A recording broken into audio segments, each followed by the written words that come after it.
हाँ जी, so hello everyone. इस video में मैं आपको रिमेनिंग का जो टॉपिक्स रह गया है, चैप्टर नंबर 1 बोलो आप, या यूनिट 4 या unit 1, whatever you can say, introduction to micro economics का जो 2-3 टॉपिक रह गए हैं उसको मैं आपको एक्सप्लेन कर दे रहा हूँ, ठीक है, रिवाइज करा दे रहा हूँ, और उसके बाद ये हमारा चैप्टर कंप्लीट हो जाएगा। बाकी जो स्टार्टिंग के ये सारे टॉपिक है वो ऑलरेडी मैंने रिवाइज कराया हुआ है, उसका लिंक आपको डिस्क्रिप्शन में मिल जाएगा, वहाँ से जाके आप अपना चैप्टर रिवाइज कर सकते हो। और अगर आपको ये पीडीएफ नोट चाहिए उसका लिंक भी मैंने डिस्क्रिप्शन में दे दिया है, वहाँ से जाके आप डाउनलोड कर सकते हो। तो टॉपिक नंबर अपना रह गया, एक तो पॉजिटिव एंड नॉर्मेटिव साइंस, एक है आपका change in PPC, micro and macro के बीच का डिफरेंस और डिस्टिंग्विश मैंने ऑलरेडी फर्स्ट वाले लेक्चर्स में डे 1 वाले में समझा दिया था। और लास्ट में market economy, centrally plan economy, ये तो वैसे सिलेबस का पार्ट नहीं है, इस बार हट गया, बट स्टिल मैं आपको ब्रीफ में क्विकली रिवाइज करा दूंगा। तो आइए सबसे पहले स्टार्ट करते हैं क्या, change in PPC and rotation in PPC.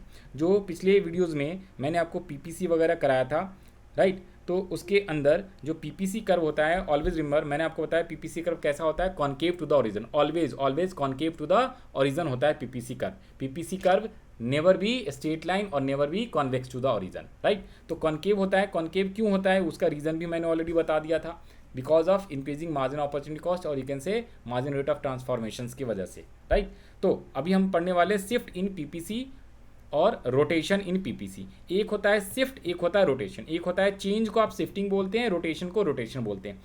Change यानी कि शिफ्ट जो होता है ना, शिफ्ट जो होता है राइटवर्ड शिफ्ट और लेफ्टवर्ड शिफ्ट होता है। क्या होता है जी, राइटवर्ड शिफ्ट और लेफ्टवर्ड शिफ्ट होता है। सर राइटवर्ड शिफ्ट का मतलब, अगर ये ए बी पीपीसी कर्व है, ए बी पीपीसी कर्व बोलो, पीपीएफ फ्रंटियर बोलो, एक ही बात। अगर ये ए बी जो है मेन आपका पीपीसी कर्व है, तो राइट साइड में अगर शिफ्ट होगा वो पैरेलल ही होता है। राइट साइड में अगर हमने ये पैरेलल डॉट डॉट वाली लाइन बना दी तो इसको लिखेंगे ए डैश बी डैश, तो ये राइट शिफ्ट हो गया। अगर लेफ्ट शिफ्ट करना है तो आपको लेफ्ट साइड में पैरेलल लाइन बनाना है ए टू बी टू, तो ये आपका लेफ्ट साइड हो गया, लेफ्ट साइड, क्योंकि हैंड के लेफ्ट साइड ये वाला आता है और हैंड के राइट हैंड साइड ये वाला आता है। अब मेन समझना है कि राइटवर्ड शिफ्ट कब होगा भाई, पीपीसी का मतलब प्रोडक्शन पॉसिबिलिटी, जो कि जब हम फुल यूटिलाइजेशन ऑफ रिसोर्सेज करते हैं तब जाके ये वाला कर बना। तो राइट कब हो सकता है, तो आपको या तो अपनी रिसोर्स में ग्रोथ करना पड़ेगा, आपको अपने रिसोर्स में या तो ग्रोथ करना पड़ेगा या टेक्नोलॉजी को क्या करना पड़ेगा, अपग्रेड। तो राइट तभी होगा जब आप इंक्रीज करेंगे अपने रिसोर्स को या फिर टेक्नोलॉजी में इंप्रूवमेंट करेंगे, न्यू टेक्नोलॉजी का यूज़ करेंगे, या यू कैन से चेंज कर दोगे आप टेक्नोलॉजी में, राइट, बढ़िया टेक्निक का यूज़ करोगे पुराने वाली टेक्निक को हटा के। और डिक्रीज़ कब होगा, डिक्रीज़ कब होगा, अगर आपने रिसोर्सेज का सही से यूज़ नहीं किया या डिक्रीज़ कर दिया है और टेक्नोलॉजी का डिग्रेडेशन कर दिया है, तो आपका जो प्रोडक्शन पॉसिबिलिटी कर्व बनना चाहिए वो नहीं बनेगा, वो घट जाएगा, आपकी प्रोडक्शन पॉसिबिलिटी घट सकती है, यानी कि production of two goods decrease हो सकती है। तो this is called leftward और राइट वर्ड। इसके बाद हम बात करते हैं क्या, रोटेशन का। तो रोटेशन में क्या होता है, रोटेशन में क्या होता है, ध्यान से सुनना, रोटेशन का मतलब क्या होता है, एक तो होता है राइट वर्ड और लेफ्ट वर्ड। लेफ्ट वर्ड मतलब लेफ्ट साइड और राइट का मतलब राइट वर्ड। बट यहाँ पे सुनना है जरा, देखो ऊपर वाले में क्या होता था, ध्यान से सुनना, जो शिफ्टिंग होता है ना पैरेलल होता है, चाहे लेफ्ट करो चाहे राइट करो। लेकिन जो रोटेशन होता है, रोटेट का मतलब जैसे ये ए और बी, ये बीच वाला क्या है आपका, ये बीच वाला है पीपीसी का, ए बी बीच वाला पीपीसी कर्व है।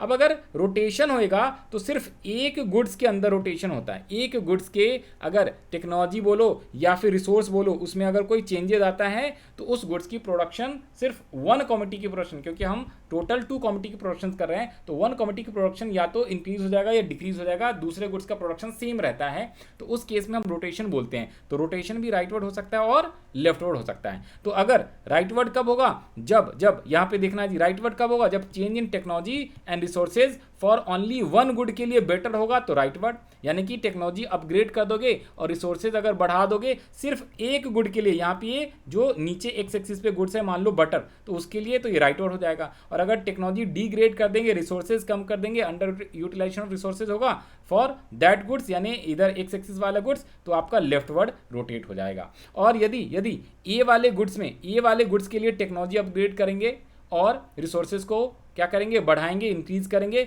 तो आपका क्या हो जाएगा, इस तरफ आ जाएगा सी पे, यहाँ से यहाँ हो जाएगा, ये बीच वाला मेन होता है और डॉट डॉट डॉट डॉट वाले क्या हो जाता है, न्यू हो जाता है। और अगर टेक्नोलॉजी डिग्रेड कर दोगे, पुरानी टेक्नोलॉजी लगाओगे और रिसोर्सेज को घटा दोगे, तो ये क्या हो जाएगा आपका, ये नीचे की तरफ लेफ्ट वर्ड की तरफ रोटेट हो जाता है। तो this is simply what, rotation and shifting in PPC. Now come to the point, ये बहुत ही आसान है और इंपॉर्टेंट रहेगा, ठीक है। पॉजिटिव इकोनॉमिक्स एमसीक्यू के लिए बड़ा ही बढ़िया सवाल इसमें मिल जाता है। तो एक होता है पॉजिटिव साइंस, एक होता है normative science. Positive science, normative science, also known as positive economic, normative economic. ठीक है, पॉजिटिव साइंस, नॉर्मेटिव साइंस और नॉर्मेटिव इकोनॉमिक्स होता है और पॉजिटिव इकोनॉमिक्स भी है, इसको हम कह सकते हैं। तो पॉजिटिव होता क्या, ध्यान से सुनना। पॉजिटिव का मतलब है क्या था, क्या है, क्या होगा। क्या था, क्या है, क्या होगा। Past, present, future. Past, present, future. What was, what is, what will B. What was, what is, what will B. ठीक है जी, ये आपको लिखना है। लेकिन नॉर्मेटिव साइंस क्या होता है, what ought to be. Should be नहीं, शुड बी भी बोल सकते हैं, but what ought to be. तो व्हाट वाज, ठीक है, what is and what will be. लेकिन यहाँ पे what ought to be, what ought to be. अब सिंपल सिंपल समझना, जैसे एग्जाम्पल के लिए बहुत सारे एग्जाम्पल बन सकते हैं। तो एग्जाम्पल के लिए मैं कहता हूँ हमारा देश 1947 से पहले गुलाम था। ठीक है, वो अंडर ब्रिटिश गवर्नमेंट था। 1947 में क्या हो गया, आज़ाद हो गया था हमारा, राइट। और फ्यूचर में क्या होगा, आगे आज़ाद रहेगा। तो तीन चीज़ें मैंने बताई, 1947 से पहले गुलाम था, 1947 पे आज़ाद हो गया और फ्यूचर में भी आज़ाद रहेगा। दूसरा स्टेटमेंट सुनना जरा, दूसरा स्टेटमेंट सुनना। हमारा देश पहले पहले पास्ट में क्या था, अंडर डेवलप्ड था। हमारा देश पास्ट में अंडर डेवलप्ड था। ठीक है, खासतौर से अंग्रेजों के टाइम की मैं बात कर रहा हूँ, तो अंडर डेवलप्ड था। उसके बाद आज के डेट में हमारा इंडिया क्या है, अंडर डेवलप्ड से हम लोग उभर के अब डेवलपिंग कंट्री में है अभी। ठीक है, और फ्यूचर में हम क्या हो जाएंगे, डेवलप्ड कंट्री बन जाएगा। तो हमारा टारगेट है, हमारा इंडिया का टारगेट है 19 कह रहा हूँ 2047 तक, जब हमारा एक साल हो जाएगा, 1947 में देश आज़ाद हुआ और आने वाले 47 तक गवर्नमेंट की टारगेट है, इंडियन गवर्नमेंट का, कि हम अपने देश को क्या करेंगे, डेवलप कर लेंगे और डेवलप कंट्री में हम अपने देश को शामिल कर लेंगे। अभी still we are developing country और पहले हम क्या थे, अंडर डेवलप थे। तो what was, what is, what will be. Sir what was, India was under developed country.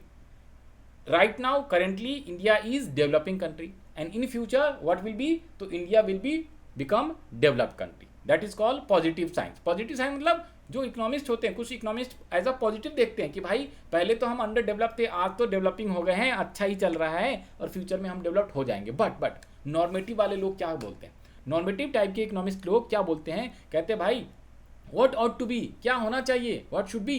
That means कि इंडिया क्या था, पहले अंडर डेवलप कंट्री था। राइट नाउ इंडिया जो है डेवलपिंग है, बट क्या इंडिया को अंडर डेवलपिंग होना चाहिए था आज के डेट में, नहीं, इंडिया को ऑलरेडी डेवलप्ड हो जाना चाहिए था आज के डेट में। What ought to be, India should be developed country. Why sir, why भाई, 1945 में जापान पे क्या गिराया गया, बॉम्ब गिराया गया, एटॉमिक एनर्जी, बहुत दो उसके शहर बड़े बड़े क्या हो गए, तबाह हो गए। और फिर जाके वो उन्होंने आज के डेट में, जापान क्या डेवलप कंट्री है, उन्होंने बहुत जल्दी डेवलप कर लिया। चाइना को देखो भाई, चाइना को, वो भी बहुत तरक्की पे है। और भी कंट्रीज सब देखो, बहुत सारे ऐसे कंट्रीज हैं जो उसी टाइम पे आज़ाद हुए 1945 से 50 के आसपास, लेकिन आज के डेट में वो क्या है, डेवलप्ड कंट्री बन चुके हैं। लेकिन हम क्या है, अभी भी हम क्या है, डेवलपिंग कंट्री है। दैट मीन्स कि हमारा सिचुएशन ठीक नहीं है, हमें पहले ही हो जाना चाहिए था डेवलप कंट्री। बिकॉज 78 साल हो गए, 78 ईयर्स ऑलरेडी हो चुके हैं इंडिपेंडेंस के, 50 साल में हमें हो जाना चाहिए था। तो नॉर्मेटिव लोग ये बोलते हैं कि व्हाट ऑट टू बी। तो इसलिए एग्जाम्पल में लिखा हुआ है क्या, इंडिया शुड नॉट बी।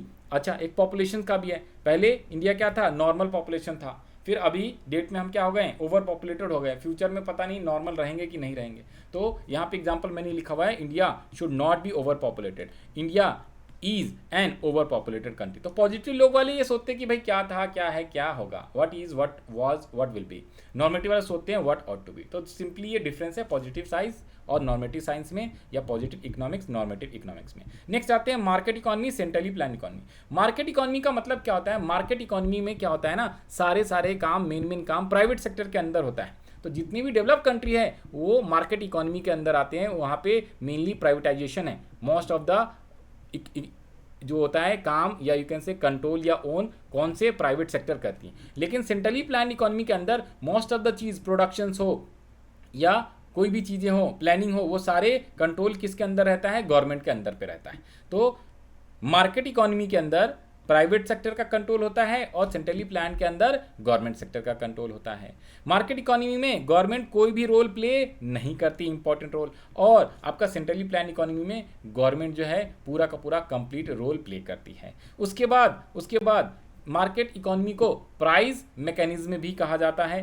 या कोई भी प्रॉब्लम होएगा इकोनॉमिक के अंदर, जो सेंट्रल प्रॉब्लम होता है उसको प्राइस मैकेनिज्म के थ्रू सॉल्व किया जाता है। लेकिन सेंट्रली प्लान्ड इकोनॉमी में क्या होता है, सेंट्रली प्लानिंग अथॉरिटी होती है, वो क्या करता है, सेंट्रल प्रॉब्लम को बेसिकली वो सॉल्व करती है। तो ये एक सिंपल छोटा सा डिफरेंस है, तो ये मैंने आपको बता दिया। वैसे ये वाला आपका सीबीएसई के सिलेबस में था नहीं, बट स्टिल मैंने पढ़ा दिया। तो इसी के साथ हमारा क्या हो जाता है, यहाँ ये चैप्टर कंप्लीट हो जाता है। इसमें कुछ इंपॉर्टेंट क्वेश्चंस लिखे हुए, ये पास्ट में बहुत बार आया हुआ है, जैसे explain central problem how to produce, explain central problem how to produce, explain central problem कौन सा, फॉर व्हाट टू प्रोड्यूस भी आ सकता है वैसे same, and explain central problem of choice of techniques, explain या define PPC, explain why it is downward sloping from left to right.